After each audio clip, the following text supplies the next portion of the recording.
Welcome to to Coach Training EDU's conversation on ICF credentialing. Let's get started for the very first one. What is the ICF? I want to take this one. So the ICF is the International Coach Federation, founded in 1995 out of a partnership or almost like a frenemyship of, was it Coachville, Thomas Leonard, and then we have CTI on the other side with Laura Whitworth. And they came together to put some standards together, which really moved the whole coaching profession just miles ahead, just leaps and bounds forward. Really amazing story. The history of coaching, if you're interested, there's a book by Vicki Brock called A Source Book of Coaching, or what is it? Source Book of Coaching History. It's worth it if you want to go that far down the rabbit trail. Now the ICF is the current leader in credentialing with the coaching profession. And Coach Training EDU is an accredited coach training program through the ICF. I think we've been there for 6 years now. And yeah, really appreciate the standards that the ICF brings. Anything to add, Andrew or Matt? I would add, as of recently, ICF is holding 30,000 credential holders. So, that's true. And growing. And I would add about 40,000 members. Yes. Recently saw that, which is phenomenal. It really is, that global impact. So that's something good to know. You don't have to be a credential holder to be a member. I didn't know that. That's good to know. And I should introduce, so I'm John, I'm the president of Coach Training EDU, Andrew, one of our trainers, and Matt, who is on enrollment calls and speaks to the majority of people who eventually join us. All right, question number 2. Or Matt, I think it's you. I think you should go for the questions. Yeah, I'd be happy to introduce them for sure. So the second question that we have on the docket today: is it a requirement to hold an ICF credential to practice and to create a business as a professional coach? And the answer is no. There aren't any certification or license requirements to practice as a coach, but it is to your benefit as a coach to align yourself with the ICF, right? They uphold a certain kind of integrity within the profession. They have a sellability about their brand, and they really outline what I talk all about oftentimes in my enrollment conversations. Is they effectively outline the scope of practice as a coach, right? So they outline, where does the coaching profession fit into other people supporting professions, and how can you use that knowledge to effectively serve your clients? So no requirements, but it definitely is in your benefit. Any other thoughts? We've also answered question number 3. Yeah, the value of having an ICF credential. I mean, I was going to piggyback off number 3, the value of having the ICF credential. When you think about it, there's multiple pathways to coaching. Not everyone wants to, put up that tent and start their own business. If you're thinking about organizational coaching, that is one of the markers that they will look for. Do you have a credential? And normally they're looking for you to hold a PCC and above. So it's important if you're looking at getting into the world of coaching. Talking to a coaching colleague, and an individual missed out on a coaching opportunity with Facebook because they lacked a credential. So that is the value. It opens up the door to opportunity. I like choices. Right. Yeah. Yeah. I mean, I know 5 years ago, 10 years ago, it wasn't on the radar screens of a lot of these organizations to have, to look for different accreditations or credentials. Now it is. I know BetterUp, they want the PC, they want to see a PCC or at least an ACC. It's amazing to see these organizations now starting to hire coaches and know what the credentials mean. That's new. And I think that's a really good direction that the field is taking in the last couple of years. And I think also in a very simple way, like the ICF emblem represents a mastery or an understanding of foundational coaching concepts. And that's unique, I think, when it comes to accrediting bodies too. Just because the ICF has been around for 25 years too, so established in the profession. Been there. And a great follow-up question, unless you guys have something to add, is what are the levels of ICF credentialing? I know, Andrew, you mentioned PCC. John, you mentioned PCC, MCC. What are all these acronyms? What do they mean? What are the alphabet soup? Andrew, want to take it? All right, well, I'll go ahead and take this one. So you've got 3 levels.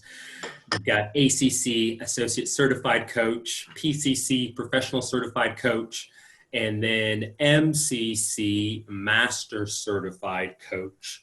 And then each level, so if you will, bronze, silver, gold. I thought you were going to go with lightsabers. Like when you get to master level, that's when you've made your lightsaber. Then you're good. Master Yoda, try or try not. There is no try. That's right. So ACC, that beginning level, you're looking at about 60 hours of training, and you need about 100 hours of coaching, of which 25 can be free or pro bono. At the next level, PCC, you've got about 125 hours of training, coach training, and then 500 hours of working with coaching clients. And then that master level, that Yoda level, where John sits at the top of Mount Everest, 200 hours of training, and then 2,500 hours of coach client experience. When you can start to read minds, then you're ready for MCC. Like that's when you know you're good. I often think like, where do you want to be? Like, and I ask the question, like, which one's right for me? It's a lot of it. It's like, where do you want, like, what's the end point? You know, I think starting for the MCC is appropriate if you're going to be the head of a coaching program at, say, a university, or starting a company, or doing, where you are bringing coach training programs into organizations. MCC, absolutely. Training organizations that don't have MCCs involved with them, I think the ICF, I think it's a requirement of being an ACTP that you have an MCC coach on staff, which is one of the reasons why I think it's important to go with an ACTP. And so that's the MCC level. PCC level, this is more for if you want to work and get hired by another organization. That's where you want to get to your PCC level. And then ACC, this is a great entry point for if you want to establish your own practice and make sure that you're, at least taking care of the blind spots in your coach training if you have any. So that's where I see the 3 designations sort of landing. Yeah, and I would say wherever you are, whether you're ACC, PCC, MCC, your journey does not stop. You're constantly developing, you're constantly growing. And one of the ways, to answer one of these questions on here, one of the ways they do that is continuing coach education. So, yeah. And you can stack the training, right? You continue onwards, up the credential ladder by adding, right, new skills, new tools through those continuing education credits, but then also going through just additional training to improve those skills and then work your way up to the PCC to eventually the MCC level, which definitely is that Yoda top of Mount Everest level. I think, how many MCC level coaches are there recognized through the ICF? 1,000, maybe? Is it the top 1%? There's not many. So that's elite. We have, I think, 5 of us, right? In CTEDU of MCCs. I know Carol, Brittany, Brian left. Is Hayden in MCC? I think Hayden he is. MCC. And who else? I think there's one other person there too. Hannah. Yeah. Yeah. What's up? Not bad. Not bad, CTEDU. Proud of that. It's good stuff. I mean, MCC level, in terms of skill set, when I look at like the people who graduate from our 2.0, and I ask myself, is this someone who can work with a client and get a recording, get a transcript? Do I think this transcript would pass an MCC level at the ICF? I mean, a lot of times I think it's very close. It's very close. Basically at the MCC level, they're looking for someone who's so comfortable with the coaching process and has done so much coaching that they are willing to break the process and go into different things while still holding space and getting back to the coaching process pretty much at will. And what that allows you to do is ask, what's going to be most useful for my client? And that's the bottom line with all, I mean, when I look at all of this with credentialing, like, you know, when you're looking at the ICF and then you're looking at your own coaching practice, and the ICF says this too, it's not that the ICF will say, this is how you have to coach. It's that these are the guidelines to meet the standards. In your own coaching practice, you're going to go out and do your coaching practice. But if you have the backing of the ICF, you at all times know you can slip back into this robust standard and know that you're on solid territory. That to me is the real value of the whole certification process. And it's a journey. So Matt, yeah, next one. That's probably next one question. of the best ways to put it, John, is it's an absolute journey. What a great journey, an amazing journey with unexpected turns, a rewarding journey. Yes. Oh, it's humbling at times too. I remember when I was in my MCC, and the beginning of my MCC, I had already had around 2,500 hours. I was mad. I was straight up mad that I had to go through and get mentor coaching because I thought, oh, I know this already. Like I know coaching, this is fine. And I work with a mentor coach. He's from Spain. He listens to my first recording and he goes, John, we got some issues. I'm like, what? No. And then he listens to it. And he like lays it out. He lays it out. And then I thought, okay, now it's like game on. Like, let me really work on these things. It made me a better coach. This is after 10 years of coaching, and it really did up my level of coaching. And I saw blind spots that I was horrified looking back that I had. But that to me, like I was so against it, and then within a week I completely embraced it. And I know my coaching improved because of the credentialing process, which would not have happened if the ICF and the standards weren't there. Mm-hmm. So I get it. Like the standards are kind of ugh, but at the same time, it's a useful ugh. Next question. Yeah, excellent. So we have these three levels, right? John and Andrew, ACC, PCC, MCC. Then the ICF throws in the three different pathways to get to each level and more acronyms, more alphabet soup. What does this mean? ACSTH, ACTP portfolio. What are these paths and how can we get to a credential? I don't want to answer this one.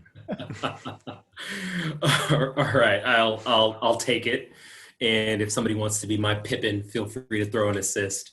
So let's just look at ACC. Let's just stay ACC and look at those three levels there. Base level. So ACC, three pathways to receiving your credential. You've got the ACC ACTP pathway. Now hold on to your seats now. Then you've got number 2, ACC ACSTH path. And then you've got the ACC portfolio path. So I'll break this down for you. Let's start with the portfolio path. The portfolio path is if you had gone through a training school that was not accredited by the ICF. So we're going to throw that out the window because if you're working with CTEDU, we are accredited by the ICF. So that's not a pathway that you're going to take. So you can ignore ACC portfolio pathway if you choose ICF as your training school. And I would add, humble brag, it's a training school of excellence. So why wouldn't you? So then you have, let's go back to the two pathways. You have ACC ACTP pathway. And this is if you go through our entire on-suite of programs, if you will. So that's if you do our 1.0, and our 1.0, we offer either wellness, executive, or academic. And then you take group mentoring, and then you take 2.0.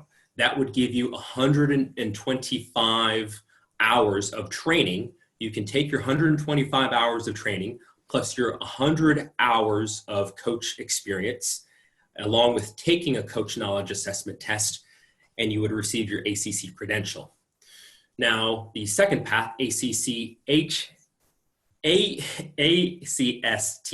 path, is if you just do 1.0, your 1.0, which gives you your 60 hours of training, then you do your group mentoring, and then you do your 100 hours of still your coach-client interaction.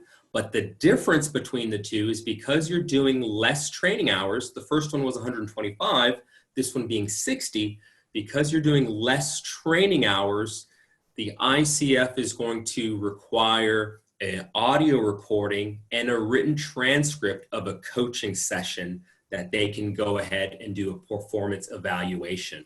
And then along with taking the coach knowledge assessment test.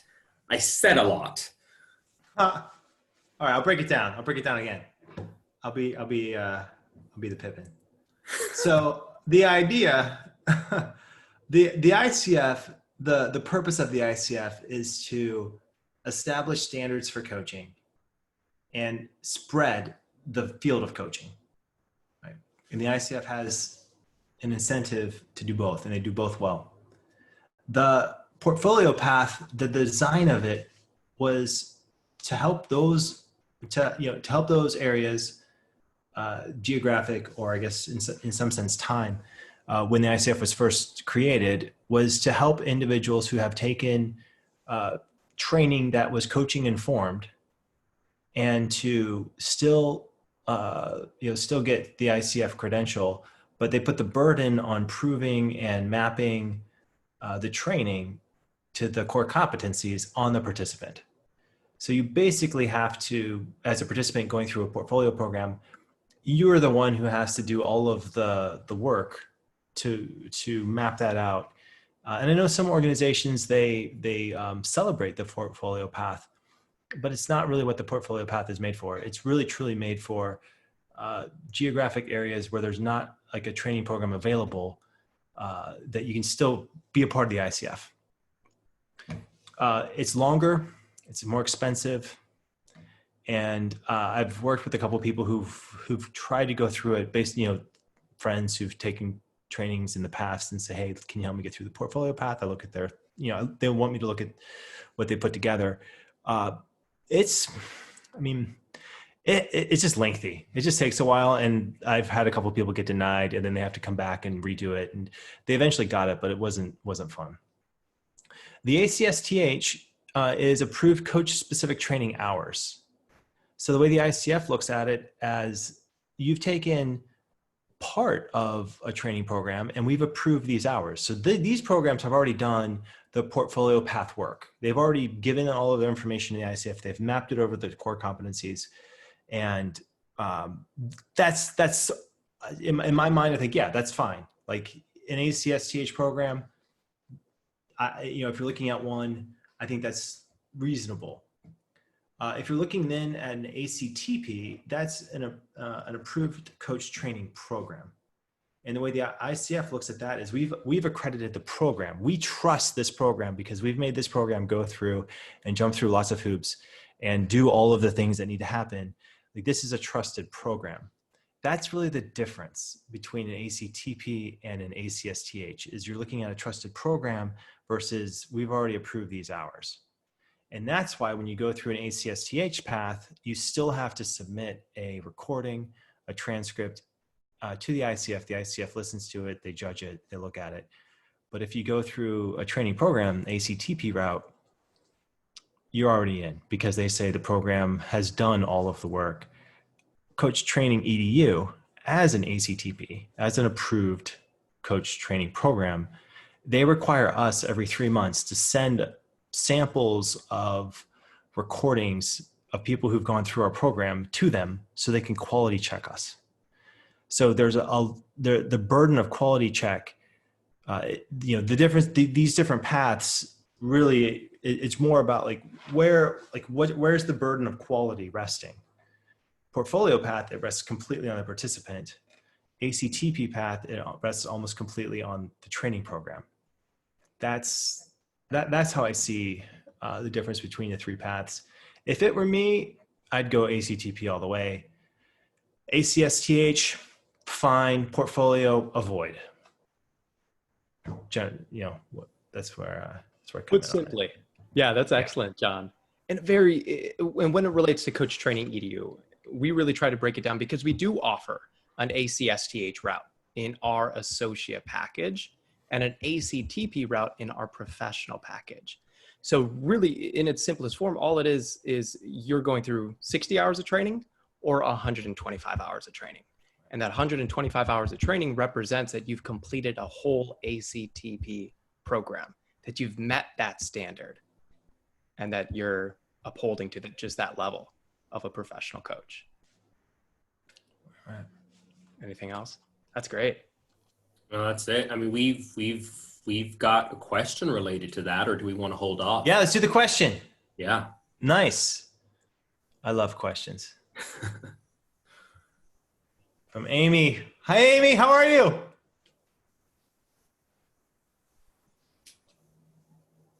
All right. Here's a question. So I took the 1.0 academic, 2.0 group mentor coaching. Mm-hmm.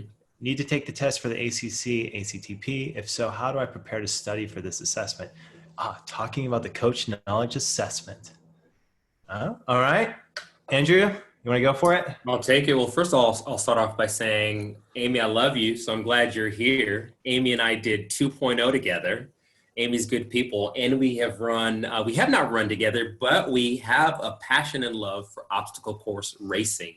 So good to see you, Amy. So Amy, simply put, you've done the legwork. You've done your 125 hours.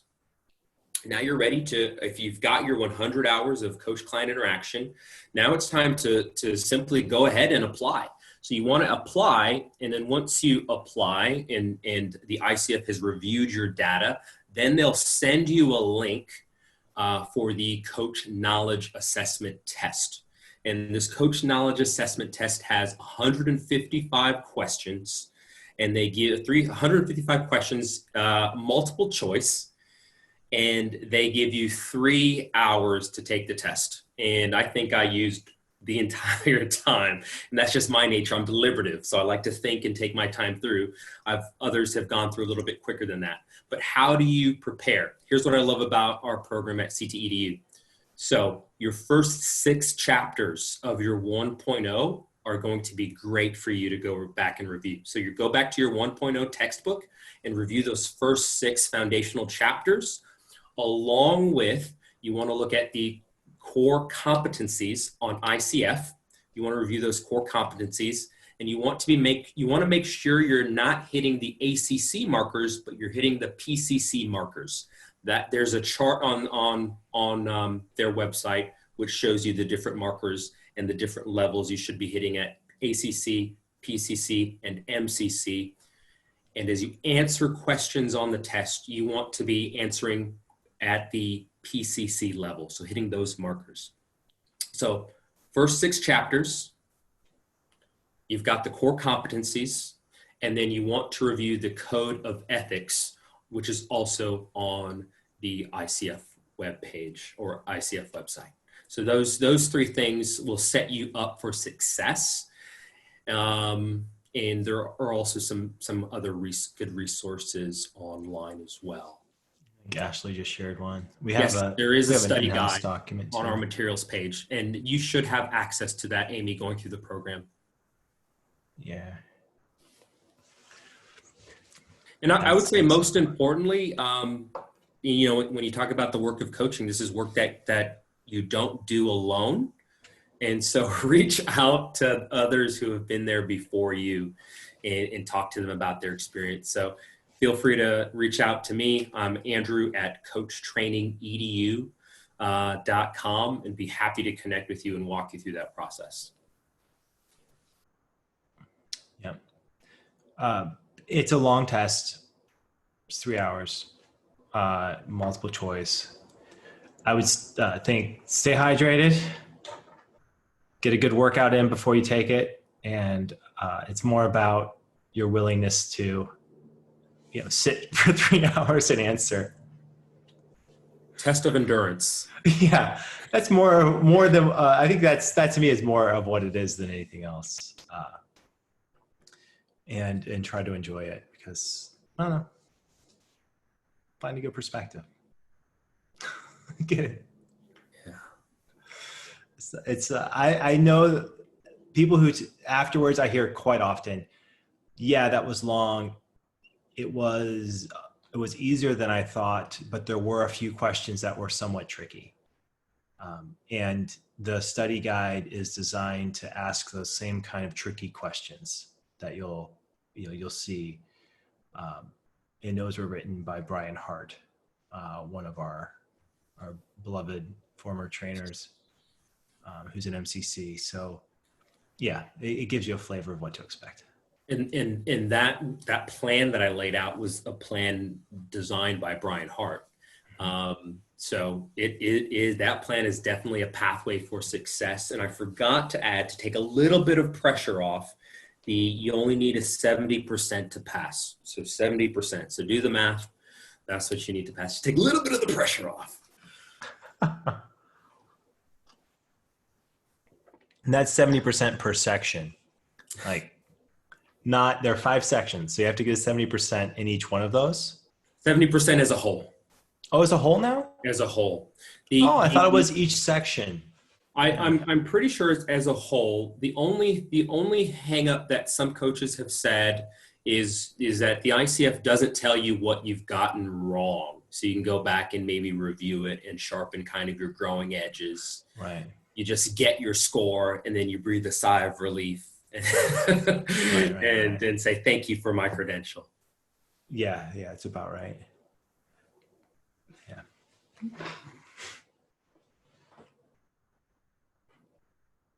We should go next questions. The next question we go.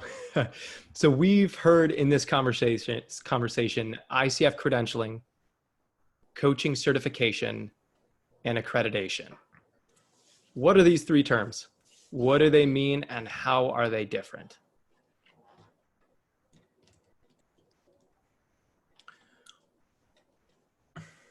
It's not me.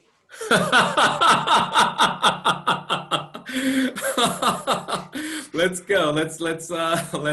Let's get it. So the ICF or coaching industry is unregulated, but you do have some accrediting bodies, the ICF being one of them, which comes in and says, here are the professional standards and the professional ethics of a coach. These are what we want you to uphold. And without these, then it's just the wild, wild west. So the ICF comes in and says, hey, CTEDU, you're meeting these professional guidelines, you're meeting these professional standards, and you're teaching our ethics. And so we accredit you as a training body. It's like formalized education, a university or a college. Many of them work with accrediting bodies. Many of the universities that I've worked with have actually had to be accredited by 3 or more accrediting bodies. So accreditation is normal. You have to meet a certain level or standards in order to be in business. So that's accreditation.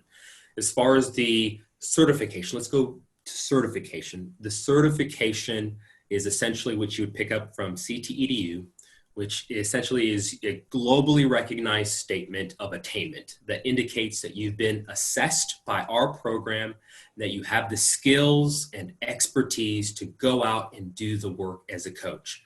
So you've got the skills, you're legit, and that certification lets the world know that. Now you've got your credential that you'd go on and move, and you'd go on and apply for at the ICF level. The credential is a recognized level that you'd get from the ICF, that you have an expertise in coaching, that you know the professional standard, that you know the professional guidelines, and those designations are going to be, again, represented at the ACC, PCC, or MCC level. So I always like to just look at the formal education route. So if I was to just make it plain, if I was in nursing school and I graduated with either a 2-year degree or a 4-year degree, My certificate, if you will, is my diploma. But I have to go on to get a credential in order to practice in a hospital, or i.e., or other known as a license. And so that is the difference. You're getting the certification, and then you're moving on to get their credential, and you're saying, I'm serious about the work of coaching. I cherish the work that I'm doing, and I want to invest in myself and develop myself, and also develop the profession as a whole. I said earlier that this work is not a singular work, but it's a group effort. It's a movement. It's well answered.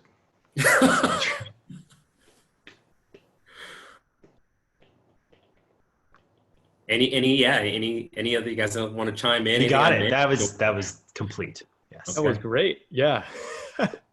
Well, and kind of paired with that is kind of what are the accrediting bodies, or what really makes the ICF different from other accrediting bodies, right? So there's health coaching accrediting bodies. There's the board certified coach compared to like an ACC. What makes the ICF different?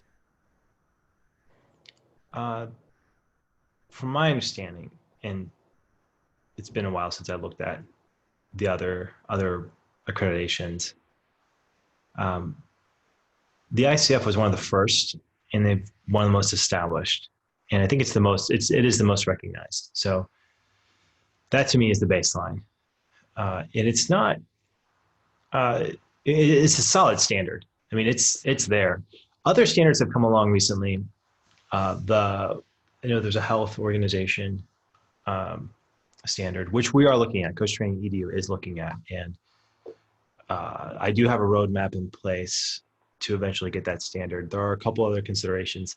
They have slightly higher standards than the ICF in terms of their faculty. With what needs to happen, they're somewhere in between the ICF and, let's say, a university accreditation is where they land.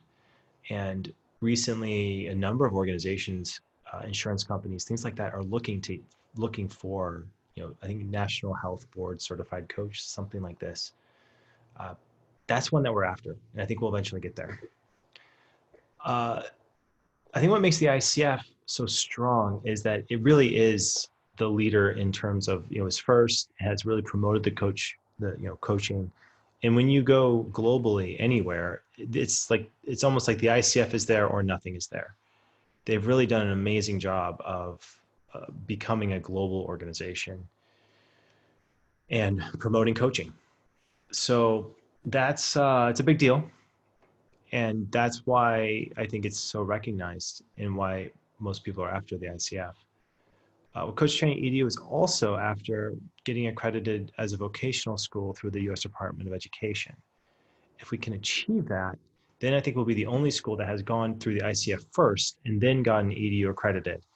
That's we're still 2 years away from that. It's so hard, but it's also, I think, made us a stronger organization because we have to adhere to the U.S. Department of Education standards, which are extremely student friendly. And you have to have complete transparency of these are all our policies. You have to say what you do and do what you say. And that has made us a much stronger organization. We're following best guidelines now of like any guideline that a major university would follow, but we're still a small company of maybe 20 people if you count the trainers and all the people who are working with us full time. So that's that's kind of lay of the land right now. And then there are other certifications that are coming up, and we'll see. I mean, my take on this is, does this accreditation add value and make us a better organization? If the answer is yes, then I'm after it. If the answer is, well, I think we've done something similar, maybe not. It might, like, doing this might actually take time away from other things, then the answer is no. So far with the health the health National Board Certified Health Certification, yes, that's a yes. EDU Department of Education, that's a yes. Board Certified Coach, no. Okay, that's on the back burner for now. So that would be my answer to that, and where we're at, the direction that we're going in. And another question that I get asked often, John, this is specific for you, is kind of what does the future of coaching look like and its relationship with the International Coach Federation? Yes. I mean, I think what's going to happen is there's going to be a state that's going to regulate coaching. There was a law proposed in Oregon 2 years ago now. And I mean, I thought it was fine. I was for it. I know that there are other people in the coaching world that were against it. I think what's going to happen though is a state's going to do it. There's going to be someone who does the legwork, does the research, presents the research to the state and says, if we do this first, it will put Oregon on the map, or it will put Illinois on the map, or whatever state. It's going to put this state on the map as being a pioneer of regulating this field. I think the ICF standards are then going to be adopted, and people who have an ICF credential are going to be grandfathered into that accreditation space. That's my hope. And this might also be in conjunction with universities that have their own programs. And what's, I think, encouraging is a lot of these other universities are also looking to get the ICF credential. So hopefully, the bottom line is we're all on the same team. We're all trying to work towards the same kind of high standards and do this work, because the biggest competition that we have as coaches is not other coaches. The biggest competition that Coach Training EDU has is not other coach training organizations. It's indifference. It's, you know what, I don't really need this. I can do it on my own. It's like life. I can do it on my own. I don't really need this. Fine. But if you work with a coach, study shows you're probably going to be 20 to 30% more effective in your life. If you are training, or if you go and, as you know, you can do your consulting work, you can do your advising work, you can even call yourself a coach without getting trained, but you're not going to be the most effective coach. You're not going to be the most effective advisor, consultant, if you don't have this training. So to me, I see the future as, if something works, eventually it's going to be found out, and eventually someone's going to adopt it and gain that competitive advantage. It's only a matter of time before some state regulates it. Now, here's where it gets interesting. What if another country regulates it before a state does in the US? That's possible. That's 100% possible. Canada was close. Canada's education system, there was the Minister of Education in Canada was working with a coach and set up a program to have all of the higher education principals set them up with a life coach. So now you have all of these principals, all these administrators working with coaches, seeing the value of coaching. It's something like that that's going to happen, where now you have a number of administrators saying, you know what, this is valuable. Let's bring this into our system. Now you have a systemic adoption of coaching that could happen. So I think one of those things are going to happen in the next 10 years. And when that happens, the coaching field is going to, it's just going to blossom. Like, it's going to flourish. It already is. I mean, I feel like it already is in the beginning stages of that. And there's enough of a critical mass that when it happens, there's going to be a tidal wave. So yeah, 10 years, I think it's going to be here. I would say what's also neat is that we're finding people interested in coach training who don't necessarily want to become coaches. And that's really cool. They're taking coach training to become better parents, or to become better leaders within their organization, or to increase their EQ. And so I think that is also where the future is going, where you sign up for a 1.0, not because you want to be a life coach, but because you want to add new tools and skills to your tool belt. Absolutely. Like, we're thinking about putting on, life coach, an academic life coach training for homeschool parents, or for parents who are thinking about, homeschooling, given the current situation, and adding in, the resources that we use as a family, as a homeschooling family, have been a homeschooling family for the past 8 years. I mean, these are I think the future of coach training is going to look like more specific niche. There's going to be more specific niches like this that evolve. And I just think that's so valuable. Like, and Vicki Brock in her source book of coaching history talks about, the early adopters, the pioneers, the people who are pushing different things, and then, the curve. And, her bottom line analysis is, she believes that the coach training in the field of coaching is more than just a helping profession field. this really is, it's a movement in human development that marks this milestone where there is a profession, there is a pathway of personal and professional development that's not necessarily remedial, but there's a pathway that you can take to become a better business person, a more competitive entrepreneur, a more valuable employee. Professionally speaking, you can really grow in this profession. And on the personal side, it's even better. Like, I know I'm a better person because of my coach training. And that to me, I feel like it's a movement of humanity. And to me, this is what the coaching profession represents. I see it now adopted. There are more and more professions that are adopting coaching concepts, including positive psychology, therapy. A lot of these other fields are adopting coaching concepts like this, even education. I think that's just going to accelerate. Yeah. So let's grab the microscope and take it back down to when somebody holds an ICF credential. They are an ACC or PCC level coach. How do they keep that credential? How do they make sure that that does not lapse or go away and that becomes a strong point on their resume for a long time? Right. Continuing coach education, getting those CCEs. I know if you attend, I don't know the specifics, the exact number, but I think it's every 3 years. You have to get a certain number of CCEs. It's 3. Every 3 years that your credential is good for. Yeah. So, I mean, you can pick those up pretty much anywhere. You attend an ICF conference. A lot of the ICF chapters will host events. I think I just spoke at the St. Louis chapter a couple of days ago, and they finished up with, make sure you fill out your survey so that you can get credit for this. No survey, no credit. I was like, that's cool. But yeah, anything like that, you can just stay up on those CCEs. And they just want people to stay engaged with the process. That's what the ICF really wants. So, yeah. Which I would anyway. Like, it's lonely. It gets lonely out there if you don't have a group of people you're connecting with on a daily basis or a weekly basis who are also in the same boat.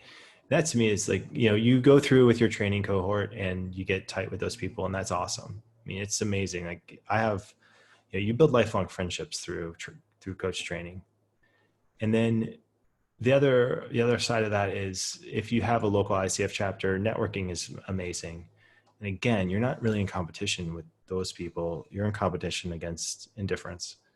So it really makes sense to reach out and network with other coaches and, feed clients to each other. And, it really does take a village. John, that's excellent. With the ICF chapter, to join one, do you have to be a member of the ICF? And paired with that question, what is the value of being a member of the ICF, since that is different than being a credentialed coach through the ICF? I don't know. I don't know the answer to that one. Well, I know you don't it. have to be an ICF member to be a member of the chapter, though. Yes. Being a member of the ICF saves you money because the chapter will have its own dues and fees. Right. So it saves you. And then the big advantage, John touched on it, that village effect, that you're doing the work with others. I live in a very rural part of the country. And when I say life coach, people often think I'm doing something in sports. So it's nice to be in a room with people who understand what you do and have a passion for the work. And yeah, it's that networking piece. Same thing with doing those CCEs. Oftentimes people have said, hey, I've got a client who I think would be perfect for you. Can I send them your way? So it's helpful that way. Yeah, I don't know like the specific chapter dues or what that. I think each chapter it's different. Like each chapter has its own rules around that. I just become a member because it saves money on your renewal fees, like when you get a credential. So I just do it. Yeah. And I also know the ICF does a lot of internal research when it comes to professional coaching, and you get full access as a member to all the research, which is a huge benefit. Yeah, you can really nerd out over that stuff. They send you surveys all the time. You fill them out and you feel like you can participate and be a part of it. And I really want to win a PRISM award for the work that we've done with the University of Oklahoma. I keep on dreaming of that. It's on my vision board. It will happen.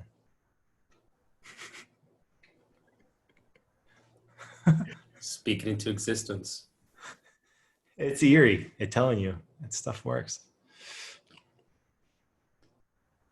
Another question that comes up so often in my phone calls for admissions is why does the ICF require paid coaching hours?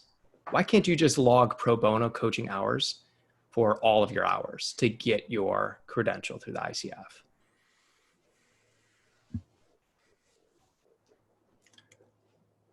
I don't know their reason. I mean, I make up my own. I can imagine why, but I don't know why. I know that when like I'm working with a client and it's a pro bono client, it only really works if that person is 100% committed and really truly wants the coaching. Something remarkable happens when someone pays for coaching and they show up differently. I think, and that's what the ICF is after. If it's really going to be a profession, you need to be financially sustainable. So you have to be confident enough in your ability to either get a coaching job or launch a coaching practice where you're going to get money for what you do. And it's that financial stability, which is just as important as, being, your coaching skill set too. So I think that's why those two, both in the practice of being on the ground and also to help nudge into becoming financially sustainable. My best guess is I don't know for sure. I like that answer. And I think another part of it is you've invested in yourself by going through the training. And so allow others to now invest in you is a big part of it. And when people are investing in the coaching process, they show up differently. And when people are investing in you, you also show up differently. ICF does allow you to also barter. So that can look like exchange of services where service is provided and in return for that service, you maybe provide coaching services. So there are ways to get those hours and not have it to be a strictly cash exchange. That's true. I think that too, when the ICF established standards like that, they modeled it off of other professions like therapy. And when you're trained to become a therapist, you have to do a number of hours that are paid, somewhat paid in order to get your license or to get certified. So I think they mimic that. And yeah, I think that's where it's coming from.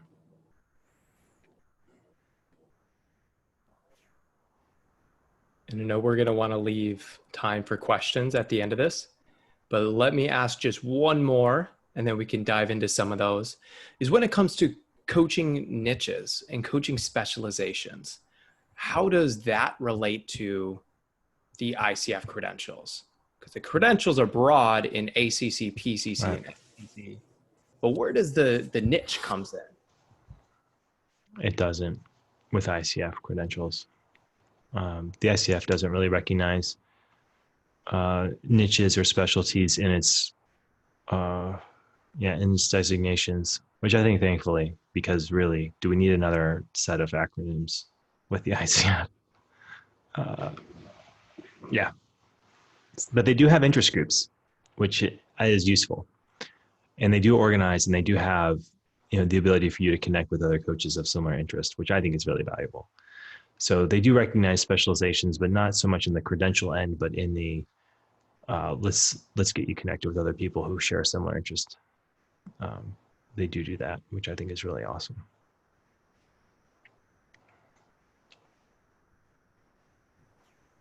Excellent. Do we want to open this up to anybody that is here with us? Let's do it. So for those of you who are still here, what questions do you have? Feel free to type those out. For John and Andrew, just real quick, what was the most challenging piece or part of receiving your credential or obtaining your credential of the process? Getting a recording that I was happy with, like a client recording 100% of the time that I thought was going to work. My first, when I submitted my MCC coaching recordings, one passed and one did not.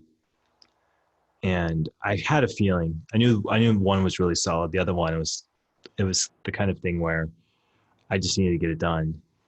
And it was the best recording I had. And I was really thankful for that whole experience, because it underlined what I already knew about my coaching.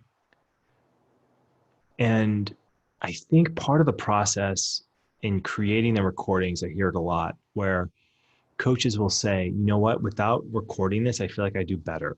I feel like the pressure of recording makes this harder for me. And I felt that too. I was in that spot too. And I eventually got to the perspective of being thankful for the added pressure of the recording, because I knew if I could meet that skill set and know that I was being recorded, that's a pretty high level to hit. So my advice would be, don't fight the feeling of, oh, you know what? Like I feel like I do better without it being recorded. But to lean into the extra pressure that the recording adds, because you'll hear more cracks in your coaching, and you want to hear those cracks in your coaching when you're in the process of your mentor coaching. You really want to be in a learning zone, not so much a performance zone. When I took my third recording, I did my third recording at ICF, and I remember it so clearly. I remember like almost literally like my body position in my office when I was doing that coaching, my third MCC coaching session. And I remember thinking to myself, it was an amazing session. I remember thinking to myself, you know what? This coaching session to me represents my very best coaching. This represents something that I am so proud of, that I can be in this space with another human being. There's a part of me that doesn't care if the ICF says yes or no. Like, I just want someone else to listen to this, and just this, and that's when I knew I had a recording. And so I sent it off, and it passed. And it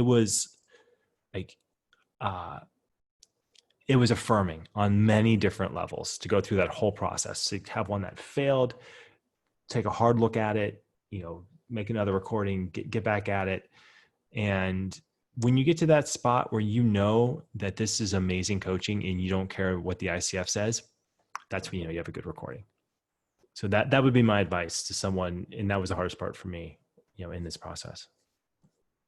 Yeah, thank you, John. And Andrew, I'd love for you to answer that question, but I'm going to answer this note that we have let's do it. From somebody here. So the question is, we have a participant, Kelsey, who is going through a 1.0 right now. She purchased our associate package, and she is in pursuit of her ACC credential through the ICF.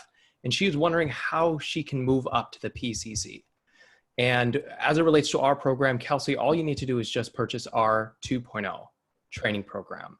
And we make it super easy. So once you go on, you have this ACC, right? You complete the 1.0, complete the group mentor coaching, you have that ACC. then come back at any point, take this 2.0, and that will satisfy the 125 hours. You've already completed the mentor coaching. So then you just need to log the additional 400 hours of coaching to move your way up. Yeah. Yeah. You need a 2.0, or you could go to another training organization and get another 60 hours of training. But then you'd have to go through the ACSTH route. So the training hours, if you do a 1.0 and a 2.0 under the same organization, then you get the training program route, which saves you time, energy, and I think a little bit of money too from the ICF. Less complex. Yeah.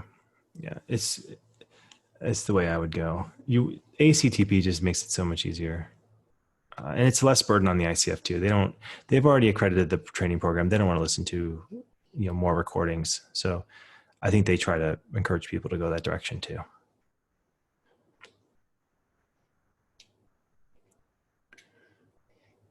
Kelsey, I hope that answers your question. And Andrew, would you like to kind of share your experience and some obstacles that you might have faced in pursuit of your ACC? Yeah, real quick. I mean, I went through, as John said, that's really the easiest path, the ACTP. That's the pathway that I took to get my ACC. So not a lot of obstacles other than waiting. And then just the nerves around test taking that I naturally have. And I want to make sure that I'm prepared. And, there's always that fixed mindset that if I fail, okay, what's going to happen? Well, if you fail, then you've had an experience and you just go back and you do it again and it's going to be all right. So really just, in CTEDU, we talk about the 3 trusts. And so you've already done the work, and part of it is just trusting yourself and trusting the process and not overthinking as you're looking at those multiple choice questions. So for me, the mental hurdle was preparing for that CKA, but all in all, it was a smooth process. And CKA is Coach Knowledge Assessment Test. And thinking too about like the difference between a 1.0 and 2.0 and your like ACC, PCC, if you're starting out your own practice, I think the benefit of getting your ACC is that that's the starting point. At that point, you're ready to build your own practice. And sometimes I think taking additional training is a way of procrastination, where it's like, oh, you know what? I'm not quite ready yet. Let me take more training. And no, it's you have it. Once you've gone through your once you've gone through the 1.0, you're at the point where you can provide valuable resources to clients. They need you. The world needs coaches. This is a big deal to get, for someone to work with a coach, especially, at this point in time. So I would build the practice, get, 300 hours, around 400 hours when you're around there, and okay, in about 6 months, 8 months, I'm probably gonna get the 500 hours. At that point, find, do the 2.0 or find, an approved coach training program. That's when I would do it. That's the timing. And that's, similar to my timing. It took about 2 years to finish all of my coach training. And at that time I was around 500 hours when I finished those 2 years. So it worked out.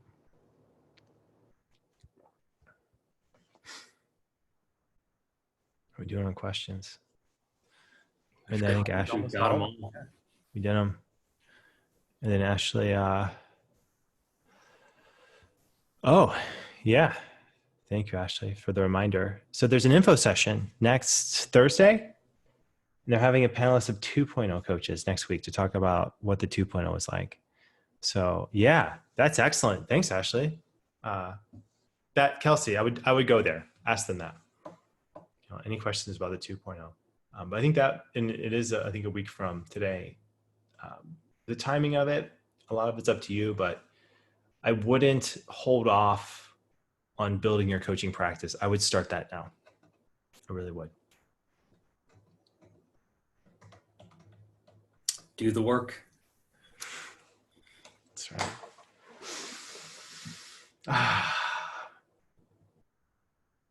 So Matt, what's any final? What would you like to say to complete this webinar or this Q&A session? Man, the ICF can feel confusing. It can feel daunting. It can feel overwhelming, but know that when you partner, when you are in a community of coaches, like ours at Training EDU, we will make sure that it is not confusing.